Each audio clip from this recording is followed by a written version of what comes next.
새해가 밝았습니다. 우리 오늘 양옆에 계신 분께 이렇게 인사하겠습니다.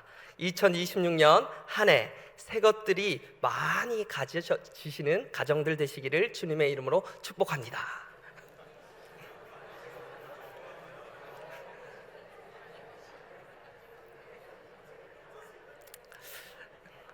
말이 길어도 따라하게 되죠.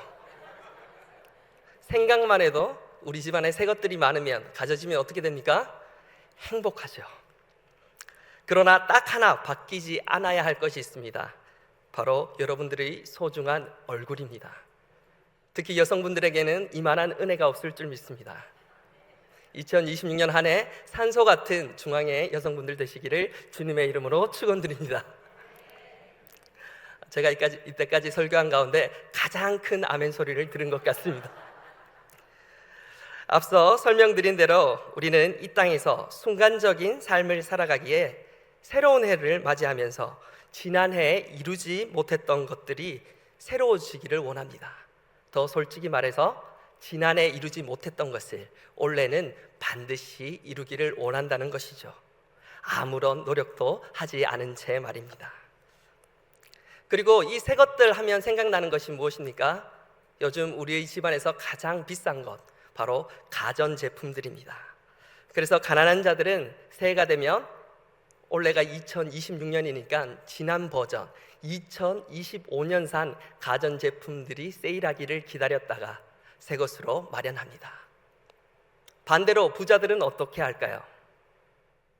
아무리 비싸도 관계없으니 2026년 신버전, 새로운 기능이 탑재된 업그레이드된 최신 전자제품 사기를 원한다는 것입니다. 여기서 신기한 것은 분명 가난한 자와 부자의 모습은 판이하게 다르다는 것이죠.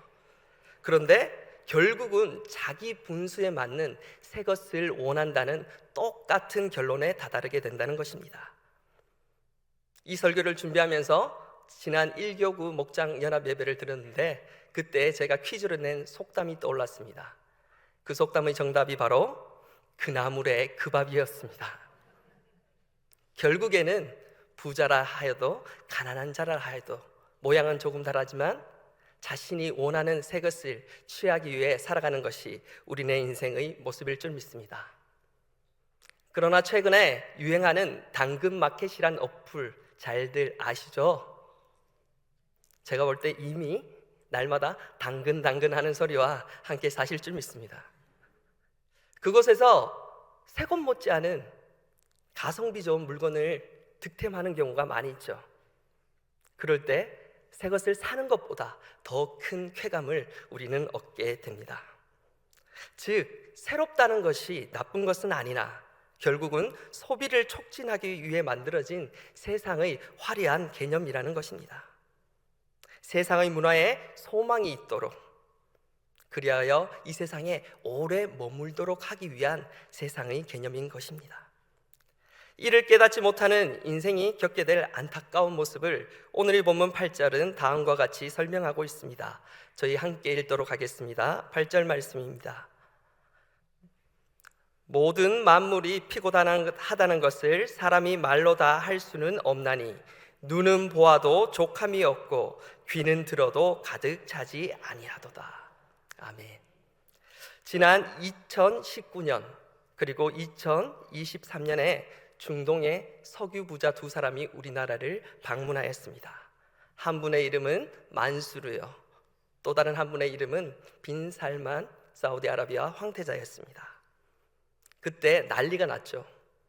한국에 내놓으라는 거대 기업의 총수들이 어떻게 하면 이 두 사람과 말을 한번 섞어볼까, 농담 한마디 붙여볼까 하고 손을 조아리고 그 앞에 섰다는 것입니다. 우리나라를 대표하는 삼성전자의 총수 이재용 회장 또한 예외가 아니었습니다. 심지어 그들과 면담할 때 삼성전자 이재용 회장의 모습은 의자에 등을 대지 아니하고 두 손을 다소같이 모으고 어린아이와 같이 그들 앞에 섰다는 것이죠. 이에 반하여 그 두 사람은 의자에 등을 대고 편안히 마치 자기 집 소파에 앉아 있는 것처럼 이재용 회장을 맞이하였다는 것입니다. 삼성전자의 시가총액 순위는 금년도 기준 세계 16이나 됩니다. 그러한 기업의 총수가 왜 한 개인에게 긍정적 표현으로 겸손하게, 부정적 표현으로 비굴한 모습을 보였을까요? 간단히 설명할 수 있는 지표가 있습니다. 바로 재산입니다. 이재용 회장의 개인 재산은 20조 정도로 추정됩니다. 20조라는 돈은 10,000원짜리로 한다면 중앙교회 본당을 몇 번을 채우고도 남을 돈이라고 할 수 있습니다. 그런데 그가 마주하였던 만수르와 빈살만 이 두 사람의 재산은, 한 명은 가용할 수 있는 돈이 1,000조, 또 다른 한 명은 개인 재산이 추정할 수 없지만 약 2,000조에 다다른다고 합니다. 그 앞에서 바로 삼성전자 이재용 회장의 재력과 재산이 아무런 힘을 발휘하지 못하였던 것입니다. 그렇습니다. 세상의 논리는 자신보다 더 많은 돈을 가진 사람을 보는 순간, 나보다 더 좋은 새로움을 누릴 수 있는 사람을 보는 순간 내 것에 대한 만족은 온데간데 없어진다는 것입니다. 세월이 몇 번 지난다 할지라도, 세대가 몇 번 지난다 할지라도 20조란 돈을 만져볼 수 있는 사람은 없다는 것이 기정사실입니다. 그러한 큰 돈을 가졌음에도 불구하고 자신보다 더 많은 물질을 가진 자 앞에서는 비굴한 모습을 보이게 되는 것이죠. 속으로는 내 언젠가는 당신보다 더 큰 물질을 가지리라, 더 큰 새로운 영역을 내가 누리리라라고 선포하면서 말입니다. 오늘의 본문 9절과 10절이 다음과 같이 말하고 있습니다. 제가 읽어드리겠습니다. 이미 있던 것이 후에 다시 있겠고 이미 한 일을 후에 다시 할지라. 해 아래는 새 것이 없나니 무엇을 가르쳐 이르기를 보라, 이것이 새 것이라 할 것이 있으랴. 우리가 있기 전 오래전 세대들에도 이미 있었느니라. 그렇습니다. 세상이 말하는 새로움은 내가 다른 누군가보다 더 부유함을 표현하는 표현 수단일 뿐인 것입니다. 결국은 과거에 있었던 것을 오늘날 얼마나 더 화려하게 포장하느냐, 거기에 승부가 갈린다는 것이죠. 심지어 오늘날 2025년 기준으로 대한민국에서 50억의 재산이 있으면 그 이상의 부귀 영화를 누릴 수 없는 수준에 이른다고 합니다. 그런데도 어떻게 되었습니까? 그보다 수천, 수만 배를 가진 재산가들이 자기보다 더 많은 재산가를 이기기 위해 아둥바둥 살며 오늘 이 본문 8절에서 표현했던 것처럼 피곤한 인생을 사는 것이 이 땅의 한계 있는 인생의 법칙인 것입니다. 그 예로 아직도 김치 냉장고는 옛날 뚜껑형이 좋다는 주부들의 표현이 있습니다. 무슨 말입니까? 새롭고 화려한 것을 많이 써보지만 결국은 다시 가장 좋았던 옛 것으로 돌아간다는 말이죠. 그리하여 오늘날 생긴 개념이 무엇입니까? 바로 레트로라는 표현입니다. 가장 좋았던 때의 아름다운 모습을 오늘날 다시 꺼내어 쓰는 개념입니다. 이어서 오늘 본문 11절은 진정한 새로움의 기준을 다음과 같이 제시하고 있습니다. 11절 말씀 저희 함께 읽겠습니다. 이전 세대들이 기억됨이 없으니 장래 세대도 그 후 세대들과 함께 기억됨이 없으리라. 뭐라고 선포하고 있습니까? 아무리 좋은 것을 가져도 결국에는 한 세대가 지나거나 여러 세대가 지나가면 기억에 남지 않는다는 것입니다. 그 이유는 똑같은 것이 반복되기 때문이죠. 11절 말씀은 반어법으로 진정한 새 것을 우리에게 제시하고 있습니다. 본문이 강조한 기억됨이 없은 일을 넘어 결국 진정한 새로움은 무엇이라고 선포하고 있습니까? 세월이 지나가도, 세대가 지나가도 기억되는 것이 진정한 새로움, 영원한 새로움이라고 우리에게 제시하고 있는 것입니다. 이어서 영원히 변하지 않는 새로움을 찾기 위해 노력한 전도서의 기자 솔로몬의 답변이 계속 이어지고 있습니다. 오늘 이 본문 12절에서 14절 말씀 저희 함께 읽도록 하겠습니다. 나 전도자는 예루살렘에서 이스라엘 왕이 되어 마음을 다하며 지혜를 써서 하늘 아래에서 행하는 모든 일을 연구하며 살핀즉 일은 괴로운 것이니 하나님이 인생들에게 주사 수고하게 하신 것이라. 내가 해 아래에서 행하는 모든 일을 보았노라. 보라, 모두 헛되어 바람을 잡으려는 것이로다. 아멘. 그리고 15절 말씀을 제가 읽어드리겠습니다. 구부러진 것도 곱게 할 수 없고 모자란 것도 셀 수 없도다. 아멘. 당시 고대 근동에서 가장 강력한 나라였으며 왕이었던 솔로몬이 자신의 모든 힘을 들여서 자신의 능력을 가지고 이 땅에서 솟아나는 새로움을, 새 것을 발견하기 위해서 그렇게 노력하였지만 조금 전의 본문에서 어떻게 고백하였습니까? 본인이 세상이 좋다는 것을 그렇게 누려보았지만 결국엔 우리 인생의 약간의 구부러진 것조차도 펼 수 없었다라고 선포하였습니다. 오히려 자신의 모자람, 나약함만 드러날 뿐이었다고 선포하였습니다. 우리 가운데 누가 솔로몬이 부귀영화 견주는 인생을 살았다고 할 수 있겠습니까? 그러므로 이 솔로몬의 고백을 통하여 드디어 우리는 이 땅의 어떠한 것이라도 진정한 새로움을 찾을 수 없다는 것, 새 것을 찾을 수 없다는 것을 지금 배운 것입니다. 그렇다면 이 땅에서 솔로몬과 같이 현명한 자조차도 새로운 것, 진정한 새 것을 찾지 못하였을진데 누가 찾을 수 있겠습니까? 즉 땅에서는 찾지 못한다는 것이죠. 그렇다면 우리가 어디를 바라볼 때 찾을 수 있을까요? 어디겠습니까? 땅이 아닌 하늘이라는 것입니다. 그 답은 바로 이 땅의 어떠한 것으로도 변하지 않는 새로움은 저 하늘, 하나님 나라에 있다는 것입니다. 바로 십자가에 있다는 것입니다. 이 땅에 죄인된 그 누구도 하늘과 맞닿을 수 없었는데 우리를 위해 생명을 다하셨고 자신의 피를 흘리기를 아끼지 아니하신 그 십자가만을 통하여 우리는 하늘의 것, 하늘의 영원한 진정한 새로움을 맛볼 수 있다고 솔로몬은 우리에게 오늘 전도서를 통하여 선포하고 있다는 것입니다. 그러나 안타깝게도 그 십자가의 모양이 어찌나 험한지 취하기만 하면 구원을 받으나 그것을 만지려는 자가 없다는 것입니다.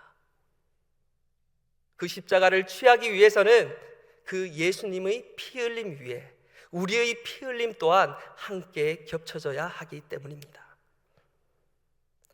그래서 마태복음 13장 44절은 이 십자가에 관하여 이렇게 설명하고 있습니다. 저희 함께 읽겠습니다. 천국은 마치 밭에 감추인 보화와 같으니 사람이 이를 발견한 후 숨겨두고 기뻐하며 돌아가서 자기의 소유를 다 팔아 그 가치를 사느니라. 아멘. 그렇습니다. 바로 이 천국, 십자가를 통하여 죄인된 우리가 하늘로 올라갈 수 있는 이 유일한 통로는 이 땅의 어떤 것보다 찬란하며 빛나 보인다는 것이죠. 단 날마다 기도와 말씀으로 십자가를 걸어가는 자에게만 이 십자가가 피 묻은 것이 아니라 우리를 구원할 찬란한 빛의 모양으로 보인다는 것입니다. 그리하여 그것을 취한 자는 자신의 소유가 얼마나 되든지 간에 모든 것을 내려놓고 그것으로 양식 삼아 천국으로 가는 길의 양식 삼아 그 길 걷기를 결코 주저하지 않는다는 것이 바로 마태복음 13장 44절의 선포입니다.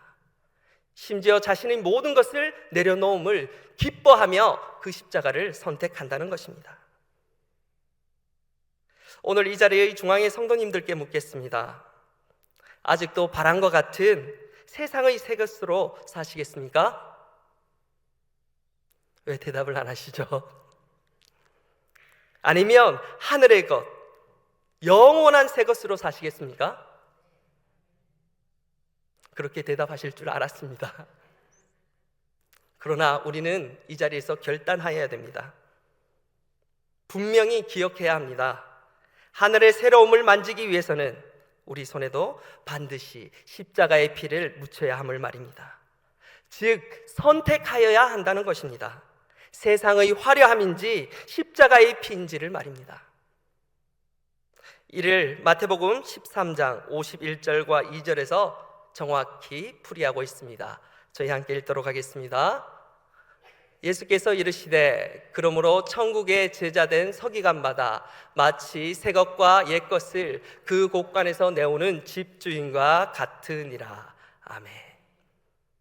그런데 놀랍게도 새 것과 옛 것은 다른 장소가 아니라 한 곳에서 나온다고 성경은 명확하게 말하고 있습니다. 어떻게 새 것과 옛 것이 한 곳에서 날까요? 조금 전에 말씀드린 대로 세상을 택할 것인지 예수 그리스도의 십자가를 택할 것인지는 우리의 선택. 오늘도 우리가 세상에 있을 수 있었으나 예배를 선택하여 주님 앞에 나온 것과 같이 그 선택에 달려있다는 것이죠. 이 선택은 결코 우리의 믿음으로 절대적으로 이룰 수가 없습니다. 그러나 걱정할 필요가 없음은 이번 2026년에도 말씀과 기도가 우리 중앙교회 가운데 가득할 것이기 때문입니다. 믿으십니까? 즉 세상을 창조하실 때 삼위일체 하나님의 그 충만하심이 하나님을 배신한 타락한 만물이 된 지금의 이 세상 속에서 다시 말씀과 기도에 집중할 때 성령으로 우리에게 오셔서 우리를 새롭게 변화시켜 주실 것이기 때문입니다. 원래 우리에게 주신 에베소서의 말씀과 함께 그리스도로 충만하고 성령으로 새로워지도록 인도해 주실 것을 우리 모든의 중앙의 권속들이 그렇게 되기를 주님의 이름으로 축원드립니다.